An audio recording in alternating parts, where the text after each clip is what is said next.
첫 번째 날, 고난주간 첫 번째 날 성전을 정결케 하시는 장면을 공부했고요.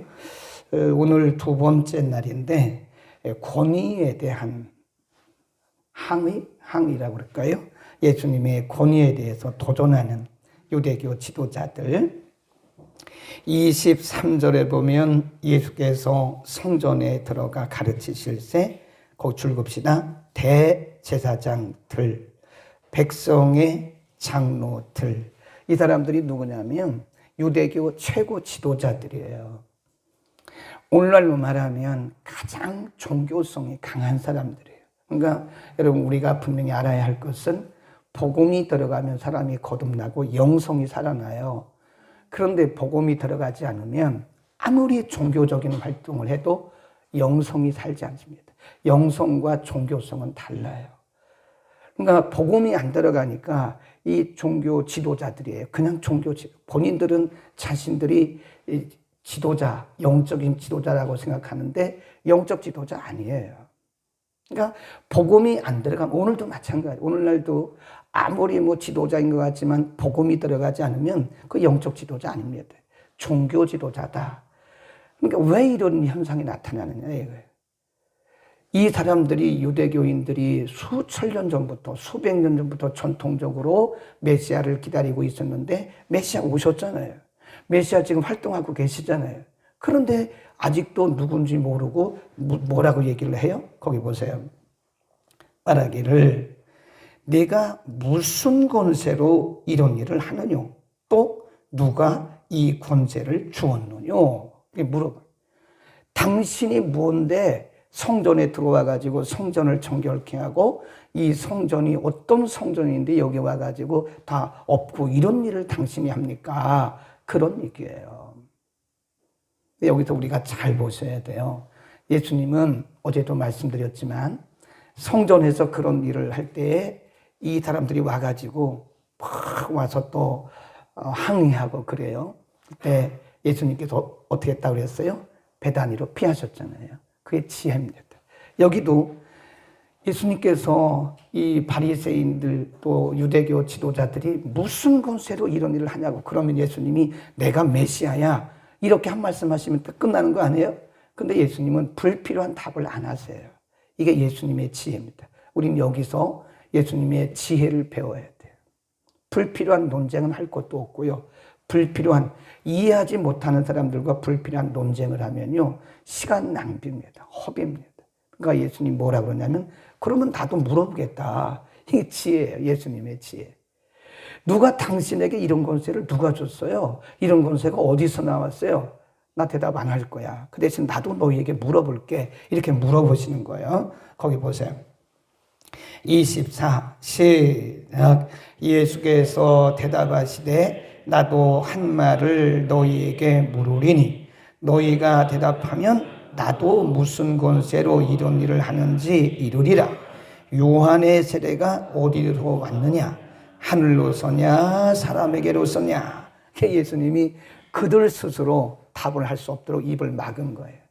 예를 들어서 요한에게서 왔다 그러면 또 상황이 달라지는 것이고, 하늘에서 왔다 그러면 스스로 안 믿을 수가 없잖아요. 그러니까 예수님이 불필요한 답을 안 하세요. 그리고 그들이 스스로 판단하고 결정하도록 질문을 던지신 거예요. 그 예수님이 이렇게 보면요, 평정심을 잃지 않아요. 그렇죠. 어제도 보세요. 어제 본문에도 보면 성전에 들어가셔서 막 둘러 부시고 분노하셨잖아요. 그런데 14절 보세요. 21장 14절 시작. 소경과 전원자들이 성전에서 예수께 나오매 뭐 했대요? 고쳐주셨잖아요. 그러니까 본인이 하실 일은 다 하세요. 이게 중요하더라고요. 우리는 사람이기 때문에 예수님처럼 예수님 같이는 못하겠지요. 그러나 예수님의 제자들로 예수님을 닮아가기는 할 거예요. 그러니까 막 그럴 때 성전 안에서 둘러부시고 진노하시고 이럴 때 앞에 보니까 성전 앞에 거기 병든 자들이 오는 거예요. 그럼 예수님이 지금 마음이 상해 있는데 그들에게 안수하고 고쳐줄 수 있나요? 예수님 마음이 안 상했다는 거예요. 마음이 상했으면 그들 눈에 보이겠습니까? 눈에 안 보이죠. 지금 여기도 똑같은 말씀이죠. 네. 와가지고 막 따지는 거예요. 이게 신사적으로 물은 게 아닙니다. 예수님이 성전에서 그런 일을 하실 때 이 종교 지도자들이 와가지고 영성이 없으니까, 영성이 없는 사람들은 막 그렇게 막무가내예요. 크리스찬들도 보면요, 영성이 마르잖아요. 그러면 막무가내예요. 막 합니다. 목사한테도 막 하고요, 장로님들한테도 막 하고, 권사님한테도 막 해요. 그 영성이 떨어져서 그런 거예요. 그러니까 이 사람들이, 영성이 없는 사람들이 뭐 막 하는 거죠. 근데 예수님께서 마음의 평정심을 잃지 않으세요. 그리고 재미있게 말씀하시는 거예요. 네. 여러분, 우리가 복음서를 보면 예수님이 항상 근엄하시지 않았어요. 굉장히 유머러스 하세요. 그게 마음의 평정심이 있다는 겁니다. 마음의 평정심이 없으면 이 사람이 항상 긴장해요. 그런데 마음이 좀 이렇게 평정심을 찾게 되면 사람이 유머도 하게 됩니다. 이렇게 보면 우리가 재미있는 얘기를 하면 어떤 사람은 까르르 웃잖아요. 근데 어떤 사람들은 왜 저런 얘기를 해요? 설교 시간에. 나들으라고 그런 거야? 일을 걸더라고요. 평정심이 없다는 거예요. 마음에 여유가 없다는 거예요. 근데 우리가 마음에 평정심이 있고 여유가 있으면 누가 무슨 얘기를 해도 그거를 꼴깍게 들거나 오해하지 않죠.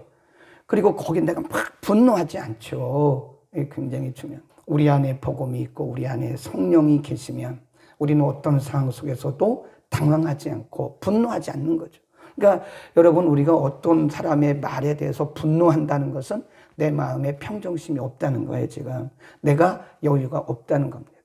어떤 상황에 대해서 내가 굉장히 절망하고 좌절하는 것은 물론 인간이기 때문에 그럴 수밖에 없겠지만, 믿는 우리들이라면, 믿는 우리들에게는 복음이 있고 말씀이 있고 성령의 역사가 있기 때문에 그런 상황 속에서도 평정심을 갖는 마음의 평안을 누리는 게 중요하다. 그래 예수님께서 부활하시고 제자들에게 나타나셔서 11번 나타나셨거든요. 나타나실 때마다 두세 번 하실 말씀이 너희에게 평강이 있을지어다. 이 말씀을 여러 번 하셨어요. 제자들의 마음속에 평정을 잃어버리면 앞으로 물론 그들이 성령 받고 사역은 하겠지만 앞으로 예수님의 증인되기 어렵잖아요. 오늘 그 평정심을 구하시기를 바랍니다. 하나님, 예수님처럼 사람들이 막 이렇게 막 송곳 찌르듯이 막 이렇게 할 때도 내 마음의 평정심을 잃지 않고 내가 내 할 일 할 수 있도록 중심을 잡는 그런 은혜가 있기를 바라고요. 그 다음에 예수님께서 이들에게 뭐라고 또 말씀을 하셨냐면, 이렇게 질문을 하신 다음에 이렇게 비유를 들으세요. 28절, 너희 생각에는 어떠하냐? 한 사람이 두 아들이 있는데 큰아들에게 가서 이르되 예, 오늘 포도원에 가서 일하라 하니 대답하여 가로되 아버지여 가겠소이다 하고 가지 아니했어요. 둘째에게 또 말했어요. 둘째 아들에게 가서 또 이같이 말하되 대답하여 가로되 실소이다 하더니 그 후에 깨우치고 갔다. 잘 보셔야 돼요. 큰아들에게 그 아비가 얘기를 했어요. 너 저 포도원에 가서 일 좀 해라. 그랬더니 대답은 아주 잘했어요. 알겠습니다. 그리고 안 갔어요. 둘째 아들에게 말했어요. 야, 너 가서 일 좀 해라. 포도원에 가서 일 좀 해라. 안 갑니다. 싫습니다. 그러더니 나중에 생각하니까 아, 이게 아버지의 말씀을 어기는 것은 옳지 않다. 깨닫고 갔어요. 첫 번째 아들이 유대인들이에요. 첫 번째 아들이 유대인들입니다. 이게 큰 아들로 지금 비유를 하는 거예요. 그러나 이 사람들은 자기를 얘기하는지 몰라요. 하나님께서 유대인들에게 첫 번째 기회를 주신 겁니다. 근데 이 사람들은 복음을 받지 않고 예수 그리스도를 영접하지 않고 예수 그리스도를 배척하잖아요. 네. 그들에게 주신 기회를 배척하고 끝까지 예수님을 영접하지 않잖아요.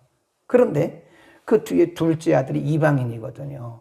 거기 보면 나와 예수님 말씀하세요. 세리, 소경, 또 창녀, 이런 사람들은 나중에 깨닫고 믿었다. 그 사람들이 먼저 천국 간다. 이런 말씀하신 거예요. 그러니까 오히려 첫 번째 아들로 비유된 유대인들에게 하나님께서 먼저 기회를 주셨는데 이 사람들이 거부한 거예요. 복음을 거부한 거예요. 두 번째 사람들은 혈통적으로 이방인이지만 이 사람들이 깨닫고 복음을 받아들였어요. 그러니까 이방인들이고 우리도 이방인이잖아요. 우리가 예수 믿고 구원받은 거잖아요. 네, 그런 겁니다. 그래서 여기서 예수님께서 비유를 통해서 지금 깨닫지 못하는 유대인들을 찌르신 거예요. 너희에게 기회를 주었지만 너희가 복음을 거부했기 때문에 이 기회가 이방인에게 간 것이다. 여러분, 하나님의 은혜는요, 거부하면 절대로 하나님 그냥 안 주세요. 거부하는 자에게는 안 주세요. 네. 그러니까 항상 마음을 열고 모든 것을 다 받을 준비가 되었을 때 하나님이 은혜 주시지, 성령의 역사도요, 거부할 때는 물론 하나님이 필요하실 때는 불가항력적인 은혜를 주십니다. 그런데 이게 우리가 거부할 때는요, 은혜가 안 됩니다. 네. 은혜가 안 돼요. 그러니까 거부하는 것은 하나님의 사랑에 대한 거부기 때문에 하나님 기뻐하지도 않으세요. 그러니까 여기서 말씀하는 것이 뭐냐? 깨닫는 것이 은혜라는 것을 알려주시는 거예요. 누구든지 과거야 어찌하든 간에 예수를 믿기로 작정을 하고 예수 그리스도를 영접하면 그 사람에게 하나님의 구원의 은혜가 임한다는 사실을 가르쳐 주는 겁니다. 여러분, 우리는 과거에 매이지 말기를 바랍니다. 하나님은 과거를 가지고 과거에 매이는 그런 분이 아니세요. 과거는 지나간 것이고 과거는 과거예요. 지금부터 잘하면 되는 거예요. 다시 시작하면 되는 거예요. 하나님의 은혜를 깨닫고 내가 지금까지는 복음을 거부하고 은혜를 거부하고 하나님의 사랑을 거부하고 살았는데 하나님, 제가 둘째 아들처럼 제가 그렇게 했지만 이제는 제가 깨닫고 하나님 말씀대로 살겠습니다. 그러면 되는 겁니다. 근데 마귀는 자꾸 우리를 어디로 끌고 가죠? 과거로 끌고 가요. 이스라엘 백성들 보세요. 이스라엘 백성들이 430년 동안 노예 생활이 하다가 나오잖아요. 광야를 가잖아요. 광야라는 게 뭐 좋은 일만 있습니까? 어렵죠. 그러니까 광야 지나는 길에 어려움을 당할 때마다 자꾸 어디를 생각해요? 애굽을 생각합니다. 애굽을. 가나안을 봐야 되는데 하나님이 약속하신 가나안을 보고 가야 되는데 가나안이 안 보여요. 어디만 보여요? 자꾸 애굽만 보이는 거예요. 그게 사단의 전략입니다. 사단은 자꾸 과거를 보게 만들고 미래를 못 보게 하는 거예요. 소망이 없는 거예요. 절망하는 사람들의 대부분이 과거에 매여 있습니다. 소망이 없으니까 절망하는 거 아니겠습니까? 그러나 하나님은 지금부터 다시 시작하신 분이시니까 가나안을 바라보라 이겁니다. 아멘. 우리는 어디를 바라보지 말고 애굽은 그냥 교훈 삼아서 생각하는 것이고 우리는 항상 믿음으로 가나안을 보고 가는 거예요. 아멘. 그다음에 이 비유를 통해서 우리에게 말씀해 주시는 중요한 메시지가 뭐냐? 예수님의 오신 목적이 뭐냐? 죄인을 불러서 구원하러 오신 거다. 그 얘기입니다. 그 당시 유대교인들은요, 대제사장들, 이 장로들, 이 사람들은 그 당시 최고의 종교인들이에요. 그러니까 자타가 공인하는 종교인들입니다. 자기를 의롭다고 생각하는 사람들이에요. 근데 예수님은 내가 의인을 부르러 온 게 아니야. 거기서 말씀한 의인은 바로 그 사람들을 얘기하는 거예요.